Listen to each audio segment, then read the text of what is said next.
Shalom semuanya. Puji Tuhan, pada hari ini kita bisa berkumpul kembali walaupun di rumah kita masing-masing untuk mendengarkan renungan. Nah, teman-teman, di sini seperti yang ada di judul, di sini aku akan membawakan renungan tentang kebahagiaan. Ya Bapak, terima kasih atas teman-teman berkat-Mu buat semalam ambil sehingga sikap kami terlebih bisa dahulu. beristirahat dengan Berdoa baik mulai. Tuhan. Tuhan Kau berkati agar sebentar kami yang akan mendengarkan renungan ini bisa terberkati dengan renungan yang akan disampaikan Tuhan. Engkau juga berkati Sisil yang akan menyampaikan firman-Mu, kiranya itu semua seturut dengan kehendak-Mu dalam nama Yesus. Haleluya, amin.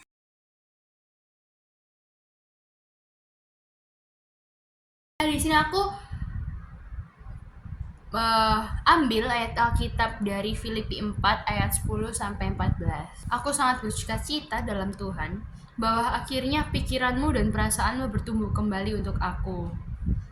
Memang selalu ada perhatianmu, tetapi tidak ada kesempatan bagimu. Kukatakan ini bukanlah karena kekurangan, sebab aku telah belajar mencukupkan diri dalam segala keadaan. Aku tahu apa itu kekurangan dan aku tahu apa itu kelimpahan. Dalam segala hal dan dalam segala perkara, tidak ada sesuatu yang merupakan rahasia bagiku, baik dalam hal kenyang maupun dalam hal kelaparan, baik dalam hal kelimpahan maupun dalam hal kekurangan. Segala perkara dapat kutanggung dalam Dia memberi kekuatan kepadaku. Namun, baik juga perbuatanmu bahwa kamu telah mengambil bagian dalam kesusahanku. Amin. Nah, oke. Di sini aku mau bagi renungan ini jadi 2 poin. Yang pertama itu rasa cukup. Rasa cukup tuh kayak berarti kita ngerasa puas gitu sama apa yang kita miliki. Itu sama seperti kayak kalau misal kita bandingin diri kita sama orang lain tuh berarti kita kayak ngerasa ngerasa nggak cukup, kita nggak bersyukur gitu toh berarti. Emang sih rasa cukup tiap orang tuh kayak berbeda-beda gitu. Cuman itu sama yang seperti dikatakan di ayat 11. Kukatakan ini bukanlah karena kekurangan, sebab aku telah belajar mencukupkan diri dalam segala keadaan.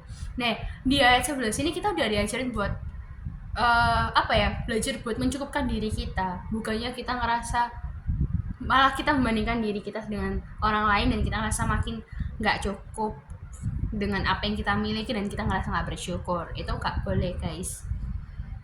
Terus biarkan keinginan kita ini, atau yang kan kita kan kalau misal bandingin diri kita sama orang lain kan kita pasti kayak aku pengen nih kayak dia nih, kayak aku mau kayak dia, aku nggak bisa kayak dia. Nah itu pasti kan kita pengen sesuatu toh. Jangan biarin keinginan kita ini ngontrol diri kita. Jadi kayak gara-gara keinginan itu tadi kita jadi nggak bisa bersyukur. Tapi biarkan keinginan kita dikontrol oleh Tuhan. Jadi keinginan kita tuh nggak bisa ngontrol kita, tapi biarin Tuhan yang ngontrol keinginan kita itu tadi.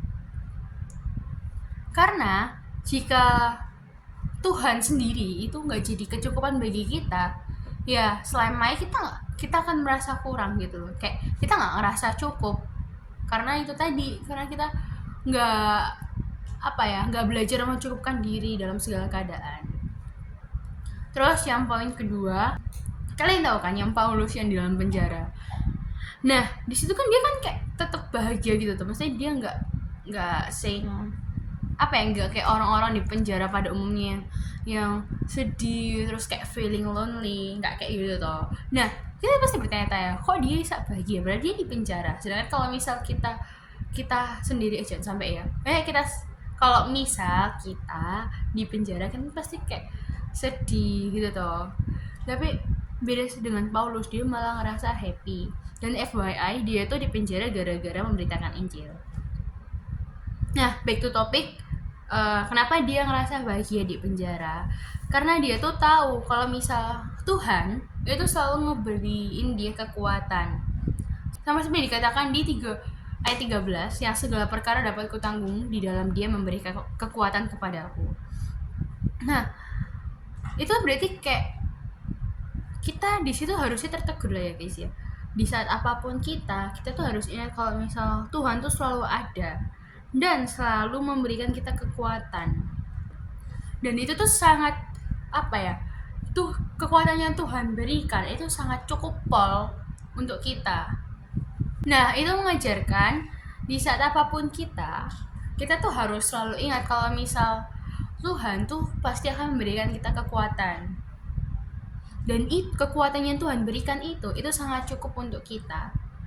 Dan ini juga mengingatkan tentang kesetiaan Tuhan, bahwa Tuhan tuh selalu ada untuk kita, dan kekuatan yang Ia berikan tuh untuk kita melewati segalanya. Nah, itu ini nyambung sama poin yang pertama tadi, yaitu rasa cukup kan. Jadi kayak kita tuh nggak perlu, ini balik ke temanya lagi ya guys ya, kebahagiaan. Itu nggak perlu nyari kebahagiaan kita karena kita pengen kayak gini. Misal nih aku bandingin diriku sama si A, karena si A tuh mungkin apa ya, dia itu kayak lebih perfect gitu, lebih sempurna. Emang gak ada sih sempurna ya, mungkin kayak diriku intinya lebih dari aku, terus aku pengen jadi kayak dia. Terus kalau pas aku tuh mikir like, misal aku udah jadi kayak dia, aku bakal happy. Nah itu tuh kayak enggak gitu loh guys, karena kebahagiaannya ada dunia itu cuma sementara. Sedangkan ini kesimpulan dari renungan ini tuh, kebahagiaan yang sejati itu harusnya nggak bergantung pada barang, pada orang, ataupun pada apa ya, keinginan yang kita inginin gitu loh. Tapi harusnya kebahagiaan kita itu kita letakkan pada Tuhan sang pemberi kehidupan. Jadi kayak ya kalau misal kita mau bahagia, ya kita taruh kebahagiaan kita ke Tuhan, jangan kepada hal-hal duniawi ini, karena itu akan bersifat sementara. Sedangkan kalau misal ke Tuhan, itu akan bersifat selama-lamanya. So di sini apa ya, reminder juga buat kita semua, buat teman-teman dan juga buat aku, kayak ya kita boleh happy like misal kita dapat sesuatu, entah itu nilai bagus, entah itu apapun tuh ya, kita boleh happy. Cuman kita juga tetap harus ingat kalau kita tuh nggak benar kebahagiaan kita di situ gitu loh. Paham gak sih, kayak kita harus naruh kebahagiaan kita tuh tetap di Tuhan, karena Tuhan tuh kayak pusatnya gitu loh guys. Jadi like, misal kita naruh kebahagiaan kita di sini, misal di si B nih, kita naruh kebahagiaan kita di B, terus kayak B ini ngecewain kita, nah kita kan pasti kayak bakal sedih. Nah sedangkan kalau misal kita naruh kebahagiaan kita ke Tuhan, Tuhan tuh nggak bakal ngecewain kita, justru malah kita ngecewain dia gitu. So itu aja sih renungan yang aku mau sampaikan hari ini. Kiranya dari renungan ini kita semua bisa ketegur, dan kita semua bisa naruh kebahagiaan kita hanya ke Tuhan dan bukan ke manusia. Karena kalau kita taruh kebahagiaan kita di hal-hal duniawi itu hanya bersifat sementara. Ya Bapak, terima Sedangkan kalau kasih misal atas kita taruh keberkatmu kebahagiaan pada kita hari di ini. Tuhan, itu Semoga akan kami bersifat dapat mendengarkan selama-lamanya. renungan ini sampai habis. Engkau berkati Tuhan agar kiranya renungan ini bisa memberkati kami, agar kiranya kebahagiaan kami bisa kami taruh kepadamu saja Tuhan. Biarlah kami tidak berharap hanya kebahagiaan kami hanya kepada hal-hal duniawi ini Tuhan. Dalam Tuhan Yesus juga Engkau berkati Tuhan. Sebentar kami akan melaksanakan ujian Tuhan. Engkau berkati agar kiranya ujian yang kami kerjakan nanti ini bisa memperoleh hasil yang baik Tuhan. Dan juga Engkau berkati juga bagi yang susulan Tuhan. Engkau berkati agar bisa mengerjakan semuanya dengan baik dan lancar. Tutup bungkus biarlah Roh Kudus bekerja atas setiap kami pada hari ini Tuhan. Di dalam nama Tuhan Yesus, haleluya, amin.